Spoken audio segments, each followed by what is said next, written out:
Bum, bum, bum, bum.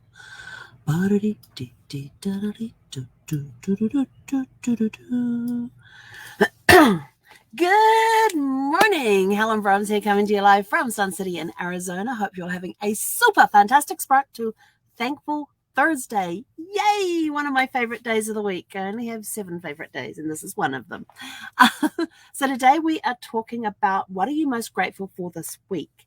And I'm going to give you 5 ways to grow a grateful heart, cultivate a grateful heart, to have a grateful heart. So you ready? Let's rock this thing. So what are you most grateful for this week? I have had an incredible week. I have had days that have not been so good, but I'm still grateful for them, for the experience that I went through. So key number one to having a grateful heart is gratitude is a choice. No matter what you are going through, find something to be grateful for about that experience that you are going through. Even if it means you're sitting in the ER the day after New Year's Day and you're sort of like, and the place is packed. The ER is full. They have no spare space to take anybody back. And people are getting things. What am I grateful for in that moment? That we are there, that we're able to be there in the moment. And this is one time when we was with Brad. It was it after New Year's Day? We just had a major holiday the day before, and the very next day we were in the ER with Brad. And I was grateful to be there. The fact that we had a ER that we could go to, and we got there before they literally closed their doors. They were diverting ambulances to other hospitals because they had no space in the ER to take anybody. We were there for like 3 hours before we got taken back. But when we got taken back, we could see why they were so full. All the rooms were full. They had stretchers lining the hallways. They had beds out in the hallways where they had people on. They had slapped like printed labels up next to the bed so people would know that this is, they'd started down the alphabet on these things because they had room numbers. And then they had started slapping up pieces of paper with a letter written on them so people would know that those on the lettered ones are in the hallway, and we start here and we go this way around, or whichever way around they were going. But I was grateful that we managed to get into that ER before they literally closed their doors and not to allow anybody else in, and that we weren't diverted elsewhere. So I was very grateful for that situation, but it was a choice. I could have turned around and go, oh my God, we're going to sit here in the ER again. Not happening. I had made the promise when Brad was first diagnosed with cancer that I was going to do everything in my power to make this a positive experience. And sitting in the ER and bitching and moaning about it was not part of the positive experience. So I was grateful. I actually got to sit there and read, and I got some uninterrupted reading time. Basically, I got to listen to an audiobook, do some puzzles. I just had this time where I could literally kick back and relax, knowing that Brad was checked in. They would get to him when they got to him. He was doing okay, and for the most part, he would get up and walk around when he needed to. But it was almost like a relaxation time. It was time that we were able to relax. So I was grateful for that experience. So remember, number one, gratitude is a choice. And no matter what situation you're going through, find something to be grateful for about that situation. Even when somebody passes, be grateful that you were part of their life. Be grateful for the impact they had on your life. Be grateful for the time that you got to spend together. Number two, everything is a gift. Everything is a gift. Everything, anything you own, it is not a right. It is a gift. And I came across this quote, which I thought, well, that's kind of cool. Don't let your ice cream melt while you are admiring someone else's sprinkles. I like that one. Don't let your ice cream melt while you're admiring someone else's sprinkles. Be grateful for what you have. I am grateful that I have my RV. It is my own house. It is fully paid off. It is mine. And I'm grateful for that because it provides me with shelter. It allows me to go and explore. So for those things, I am grateful. And it is small and easy to upkeep and easy to keep up. And I don't have a big sprawling house where I have stuff everywhere. Even though it's all in storage, I'm grateful I have the storage space right now. And I've got the time I have the time to be able to go over to the storage space and start sorting through some of the stuff that's there. Number 3, it's all about perspective. Be grateful for what you have. There are so many times that we take for granted things that we have. Perfect example where, when you go traveling, and I mean traveling not as a tourist, but as a traveler, when you go traveling, you get off the beaten path and get to see the real heart of the place that you are visiting. You get to experience the culture of that place. And I remember being on a cruise one time with, there was 41 travel professionals in our group. And a group of us, there was 5 of us that got off and we went to experience Puerto Vallarta. But we didn't do it as a tourist. We actually got taken off the beaten path because one of the people in our group of 5, in fact, my roommate, she would spend time at Puerto Vallarta every single year for, I think, like 2 weeks or 4 weeks or something a year. She would spend in Puerto Vallarta, and her husband would explore Puerto Vallarta extensively. So she took us off the main shopping strip. We got back into the heart of Puerto Vallarta because she was looking for this little restaurant that had the best fish tacos in town. And so as we're doing that, there was one of the women that was with us was sort of like, oh, look at these kids. Oh my gosh. And she was sort of like almost like her heart was bleeding for the fact that they had nothing. In her eyes, they had nothing. And she wanted to give them money and everything else. I said, no. I said, don't. She goes, what do you mean? I said, this is part of their culture. I said, look at their faces. She says, what do you mean? I says, they don't know any better than what situation they are in right now. I said, look how happy the children are. And they were happy. They were playing with sticks and rocks and balls. And, even though it was out in the middle of the street and all that, they got out when the cars came along. Then they were laughing and playing with each other. I said, you have what you have because of the environment that you're in. They have what they have because of the environment they're in. And they're happy. And we had to change her, and it took the 4 of us to change her perspective to look at these children and see the smiles on their faces, to hear their laughter, instead of seeing the conditions that they were part of, and realizing that, they are grateful to be in that moment. They were having fun playing. They weren't sitting there like, oh, I wish we had this. They were just playing and having a blast. So it was sort of like, it's all about perspective.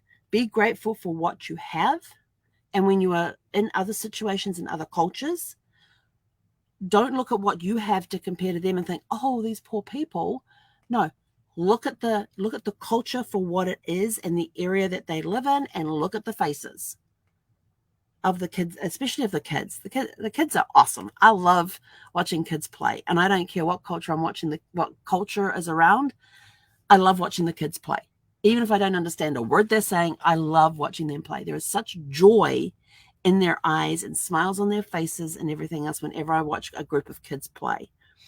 And so that's what brings me joy. But it makes me more grateful for what I do have. But I'm also not turning around going, oh, I wish I had this, or I wish I had that. Yes, you can have dreams and goals, and that's perfectly fine. But like we said in the second one, don't let your ice cream melt while you're admiring someone else's sprinkles. So be grateful for what you have at that point in time. Number 4, we see what we look for.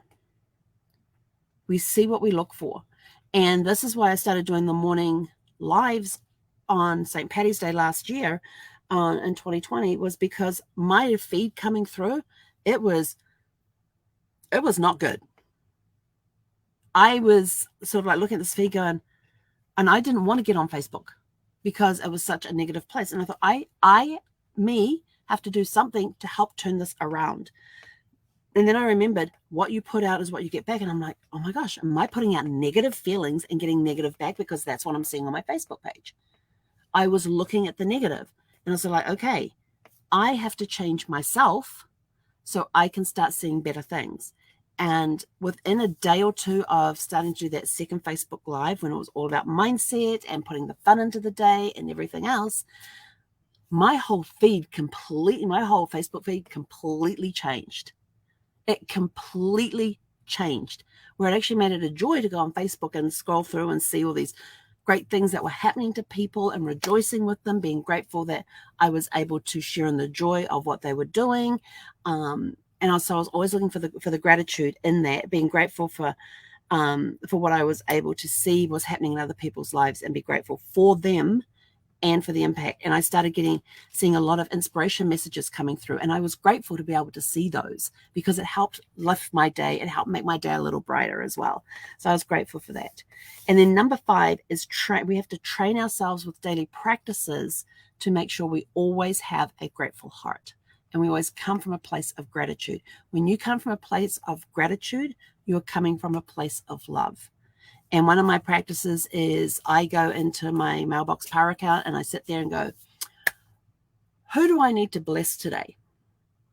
And I'll just come up with the card and I go through all my contacts list. And if I see that, if the name pops in my head and I don't see that person in my contact list, I then have to go message them and say, hey, what's your mailing address? I want to send you something. What's your mailing address?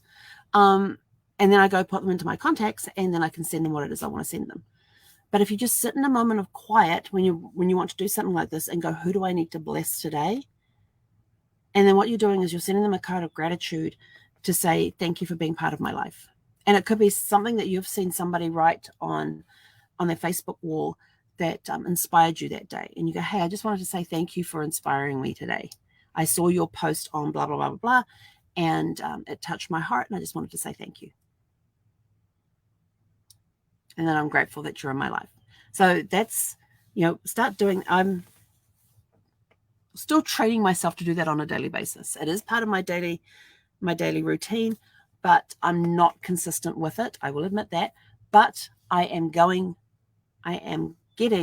more and more consistent with it. If I get at least one card out a day, that is a win. But my goal is to do at least 5 to 10 cards a day. So our 5 things for helping you with a grateful heart is gratitude is a choice. Everything is a gift. Be grateful for it. It's all about perspective. We see what we look for, and we have to train ourselves with our daily practices to practice having a grateful heart. So that's that for that part. And now we're on to the Tell Your Story question of the day. I kind of feel like I really don't want to do my question of the day, but it's there anyway. Do you have a mystery ancestor you want to know more about? When you've been researching your genealogy or you've heard the family stories, is there a mystery person in your tree that you want to know more about?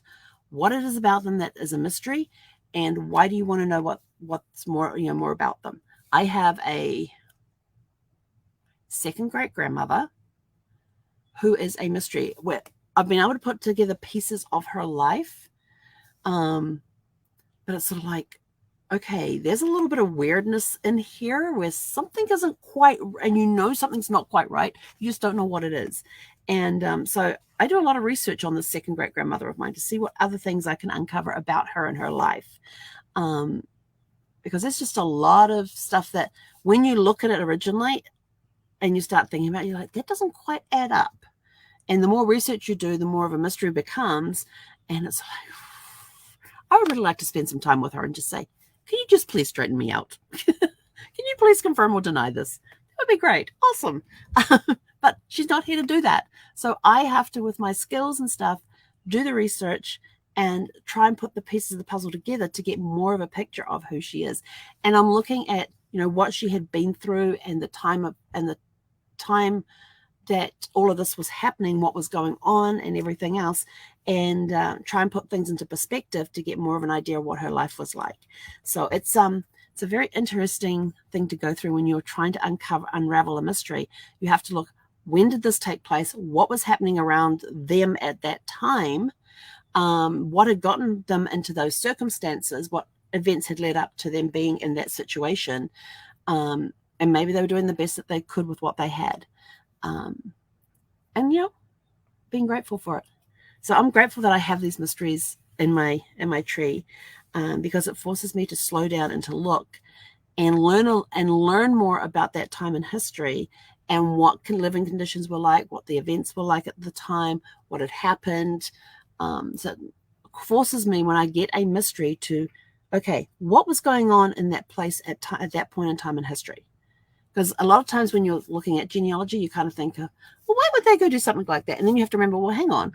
They couldn't have done this. They couldn't have done that because of XYZ reason, because that wasn't invented at that time, or that wasn't around, or it was just starting to come in. So they didn't have that piece of equipment or whatever.